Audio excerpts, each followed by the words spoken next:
two big things are happening nowadays. First is the death of the mainstream, when big narratives are being shattered. And the second thing is that we are entering the era of the arcane.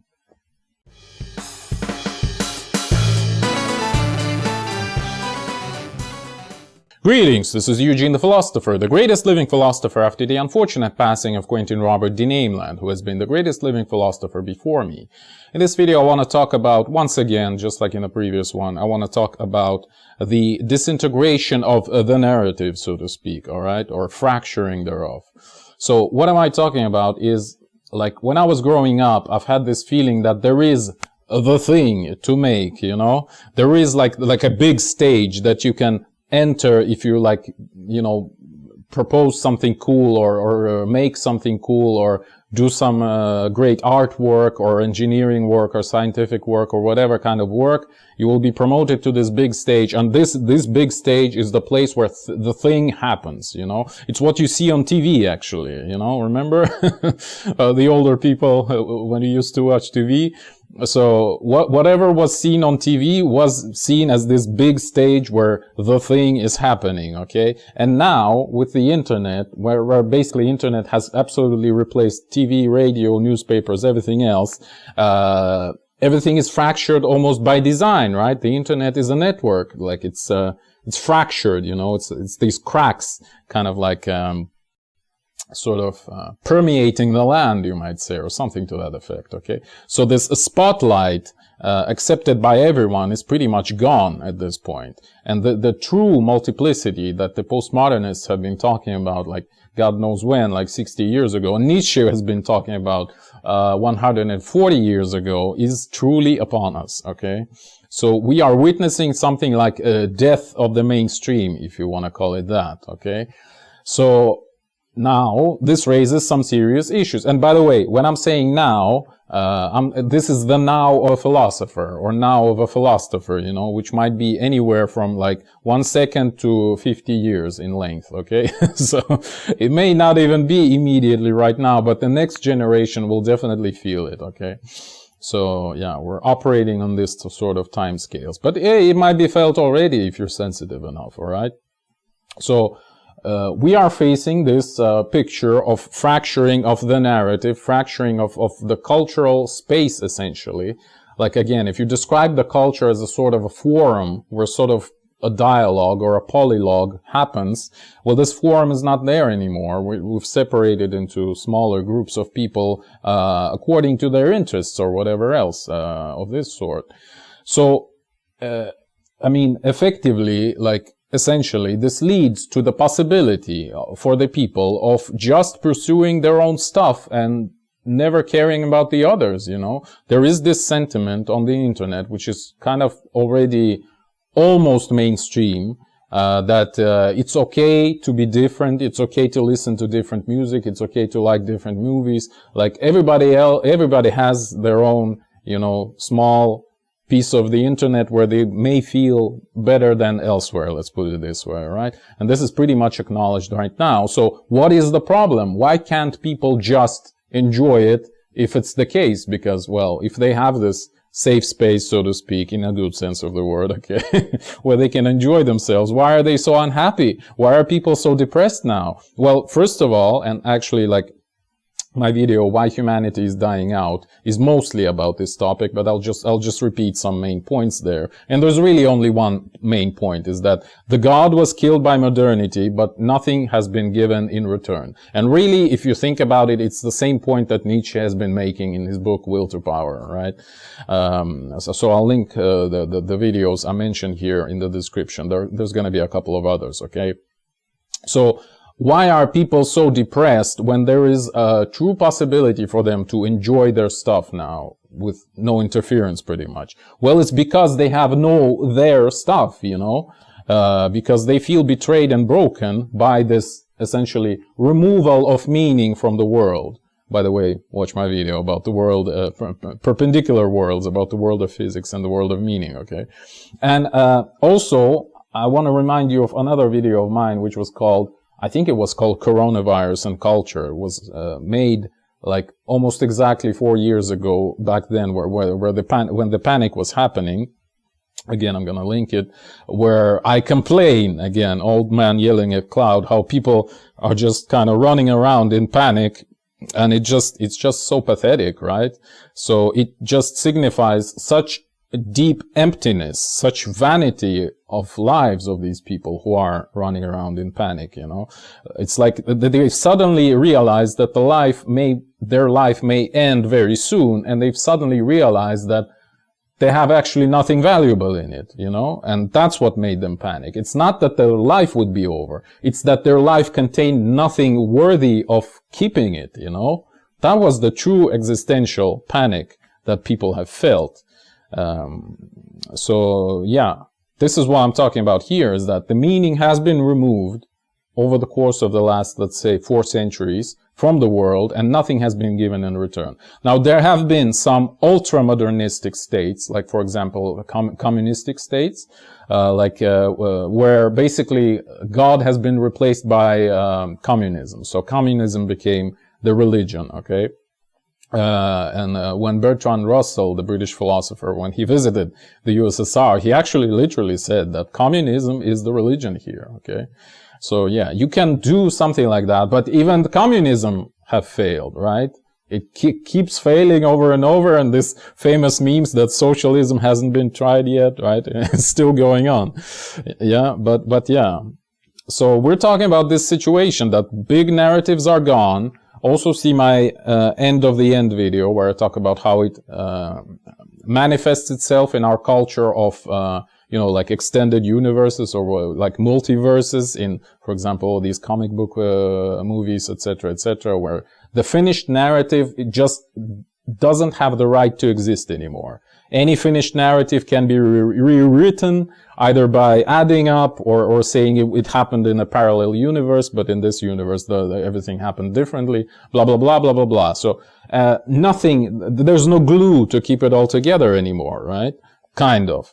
So this is what I'm talking about when I'm proclaiming, I guess, the death of mainstream, all right? In this video, this is what we're doing here, okay? But still, I have a couple more things to add to this. So even you know, like paradoxically, again, returning to the Chinese flu issue and things like that, even the end of the world narrative is already good enough today, you know? People feel like, okay, even if the only narrative we're still having right now is that we're all gonna die pretty soon. If it's the narrative, then okay, let's go with it, okay? This is what I call, actually, in this video, I'm talking about the narrative, but really what I'm talking about is the story, you know, which I've elucidated the difference between the story and the message in my video. The medium is the message now, I guess. Again, see the links. So, yeah. And speaking of which, like, I've been puzzled by quite a while why all these, I mean, apocalyptic movies, and in particular the zombie apocalypse movies, were so popular in the recent decades. And I've already ranted in one of my previous videos. Thankfully, I don't remember the name, so I'm not going to link it, all right? But I've ranted about the prepping, you know, this preparation, this American idea being exactly that, the American idea. So I've said that this obsession with the end of the world is a specifically American thing, because Americans know for fact, like it's written in clearly observable history of the last three or four centuries, how America has been built. So they know it's been built on nothing, essentially, on emptiness, right? So they have this void inside of them, and they feel like it may collapse any time, essentially, right? Whereas in places like Asia or Europe, for example, or even Africa, there's like such deep layers of culture, it's actually quite insane. So we don't even know where we're coming from, people in Eurasia and Africa, right? Whereas in America, people know all too well where they're coming from. But I want to add in this video specifically a sub-rant to this, which was inspired by my talk to my friend Kimberly on Facebook a few days ago. So we talked about exactly that, the zombie apocalypse. And I think, I'll just repeat the points I've made in this dialogue here, that the popularity of zombie apocalypse is just a subset of general popularity of the end of the world scenario, which is, again, so prevalent in our modern culture because American culture is so prevalent in our modern culture, okay? So it's a purely American phenomenon, globalized through American cultural influence, all right? And specifically, why do we need zombie apocalypse? It's because the American culture is sort of intrinsically false. False in the sense, like it's lying, like it's built on lies, essentially. And this specific form of lies where you have to keep selling stuff to people, you know, you have to keep smiling in particular, you know, this famous fake Hollywood smile, right? This forced smile where you smile to your neighbor even though internally you hate them, right? Or at least you have some displeasement with them. You have either anger or envy or whatever else type of feelings towards them, but you are forced to smile towards them. So you have to repress all the other stuff. And in the end, it expresses itself creatively through zombie apocalypse. You say, okay, finally I can shotgun his ass, okay? Like, I don't have to smile to him anymore. I can just kill him, all right? Even though he's a zombie. So I'm actually a good person, you know? I'm a good Puritan, faithful Christian or Mormon or whatever, choose your denomination. When I'm killing my neighbor, okay? This is actually good. That's why Americans love it so much, right? That's why it's so popular. So yeah, it's essentially the manifestation of repressed hatred towards neighbor. Because again, in Europe, like people wouldn't understand this. Specifically Eastern Europe, where I'm from, where people don't smile at all. Like if you walk around here, like people are, they look pretty angry actually, usually. And this is quite a big shock for American people. They say like, why are people so grumpy here, you know? Or when I was walking around in America, like my friends were talking to me like, why are you so grumpy? I'm like, it's just my face, you know, what do you want from me? Like, should I smile? Why? Like, why should I smile? Like, I'm not particularly happy, you know, there's nothing really good going on. Like, I'm just normal self, you know. So that's why we don't understand this. At least people from Eastern Europe. I don't know about Western Europe. Like, I've never lived there for any, lengthy amount of time, but I assume it's also quite different than in America, alright? And specifically, I wanted to add also about prepping that you can't really survive on your own. Regardless of how much canned tuna and ammo and gold you stack, right? You see, only big populations can survive, theoretically. Like you need at least a small tribe of something like 100 people at least, maybe. Because again, all kinds of things will happen. Like, well, at least you'll need to reproduce at some point, right? And you need at least some genetic pool to do this, alright? Let alone, I mean, you can get sick and blah, blah, blah, and blah, blah, blah. So, like, locking away on your ranch is a purely American idea, again. So this prepping is an American idea, but what is never understood is that you can't lock in your ranch, lock yourself up, and stay alive for any significant amount of time, right? It's just impossible. So prepping is only viable as a community. But any prepping community, I have a suspicion, will devolve into a personality cult and will take Kool-Aid literally or at least metaphorically at some point, alright? Yeah. Alright, returning to the main point. So the narratives that we have today, basically the Chinese flu has been the last big narrative, right, that we've seen. And even now you can see how contrived it is. Even though it made people really happy because, well, finally, there's at least something that can unite us. There's at least something in the spotlight. And everybody in the world knew that everyone is affected by it and everybody thinks about it. So we're all in this together. Finally, we're in this big arc floating together, right? But newsflash, you don't need a world-ending crisis like this to feel that, to feel this belonging to the human race because again, newsflash, for example, we're all gonna die, we're all mortal, right? And this already unites us. We're already, like, we are mortal, first and foremost. And secondly, we are conscious that we are mortal. And thirdly, we can communicate to each other. Like, this alone can create such a sense of belonging, like, if you know where to look, actually, if you just think about these points at least a little bit. This is where our culture comes from, right? From the realization of these three ideas. It's not like this some sort of a Saint Trinity or whatever. It's just what I thought about immediately right now. We are mortal. We are conscious of the fact that we are mortal, and we can communicate to each other about this, right? Like, isn't this enough for belonging, you know? Like, we're all in this together anyway, at least in these points, right? So you don't need a big narrative of any other sort if you think about this. Like, all right. But, I mean, it's understandable that the death of God, as promoted by Nietzsche, I mean, it has left a big hole, right? Like, there have been this super oppressive structure of religious sort that has been removed, and nothing has replaced it, except right now, again, we have dogmatic structures of this sort organized by the government and intergovernmental organizations as well. But this is a completely different story, right? It's about the statists, about the control freaks, etc., etc.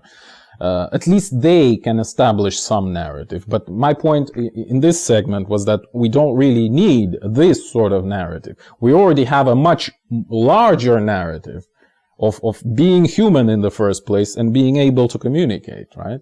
And by being human, I mean being conscious plus mortal, right? All right.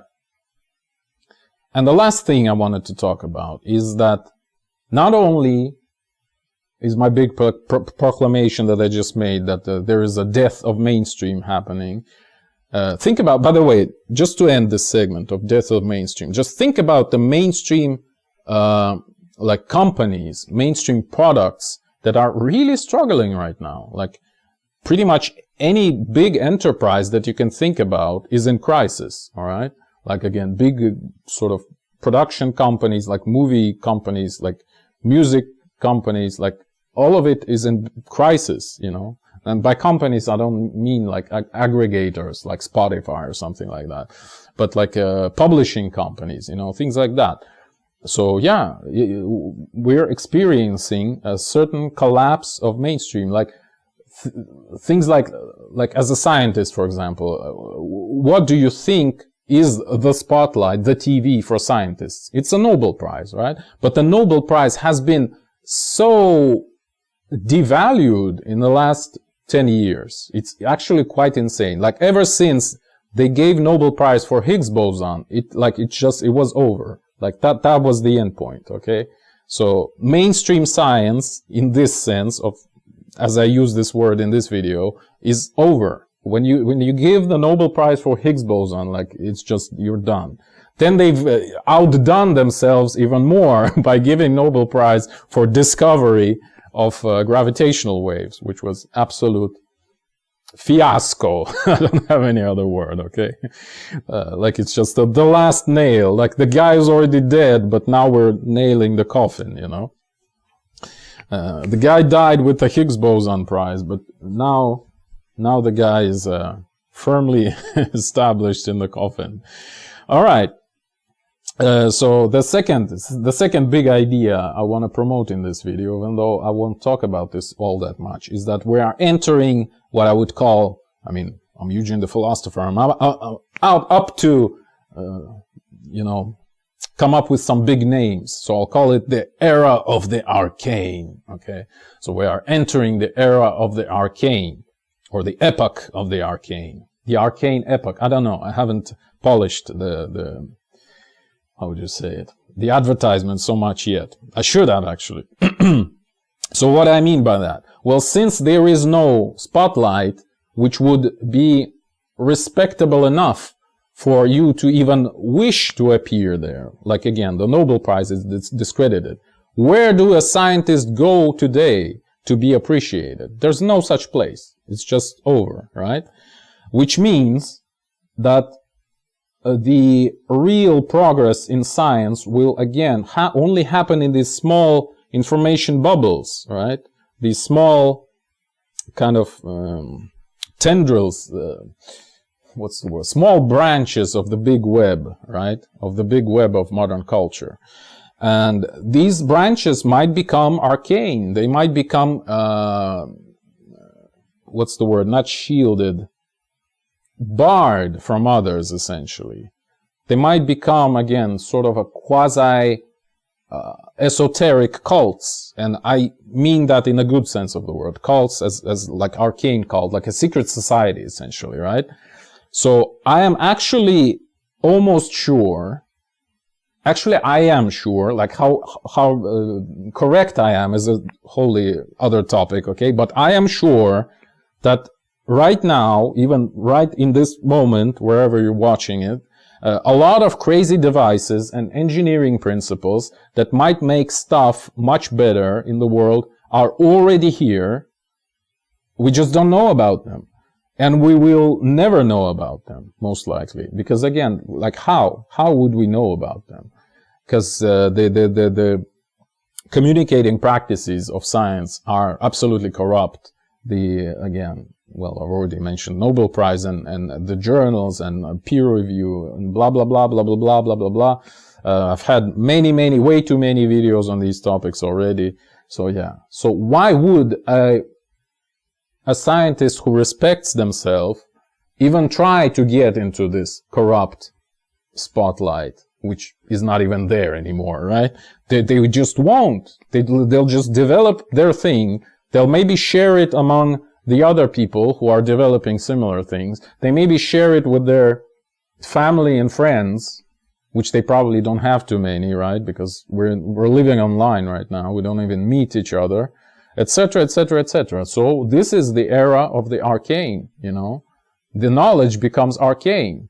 Like the mass education is no more. There's nothing to be educated in because there's no mainstream narrative. The narrative is gone, right? You cannot write a textbook today because it's gonna be bullshit by definition, whatever you write there. Because there's no consensus. To be fair, there was never a consensus. There was an illusion of consensus, yes. Both in science and in religion and in other places, whichever you wanna think about. But right now, even the pretense, even the illusion of consensus is gone, and therefore, the reality of the fracturization, there's a cool word, compartmentalization, from the word compartment, like everything is like isolated in these closed blocks, right? Compartmentalized, right? So compartmentalization of stuff, the arcanization, the esoterization of stuff is happening, right? Yeah, so I don't know, like a month or two ago, I thought about this, you know, about this non-elitism of contrarian thinkers. That if you say that your theory or your approach is better than the mainstream, but instead of enjoying your status as essentially an elite, right, a person who has the arcane knowledge of how things really are, like you're a member of a small minority of people holding the real knowledge, you kind of sulk and throw temper tantrums that the majority is not listening to you. But, you know, why would you want them to listen to you, you know? Like most of the people would die to defend the Matrix, you know, as Morpheus said. So they don't want your secret knowledge. By the way, watch my video about the secret knowledge. So they will never accept it even if it's true, because it's gonna be debunked by someone, for example, or for some other stupid reason. So yeah. So two big things are happening nowadays. First is the death of the mainstream, when big narratives are being shattered. And the second thing is that we are entering the era of the arcane. This was the point of this video. Hopefully, well, you got at least something useful out of it. If you haven't, my apologies. That will probably be all right? Actually, I don't apologize. I mean, it's your fault that you watched this video. Ha ha ha. Ha ha ha. Alright. Thank you for watching. The eons are closing. If you wish to support me, please consider joining my Patreon. That is patreon.com/philosopher. See the link in the description. Or if you have a scientific theory of your own and you'd like my help in developing it, please join my alternative science coaching program, also available through Patreon.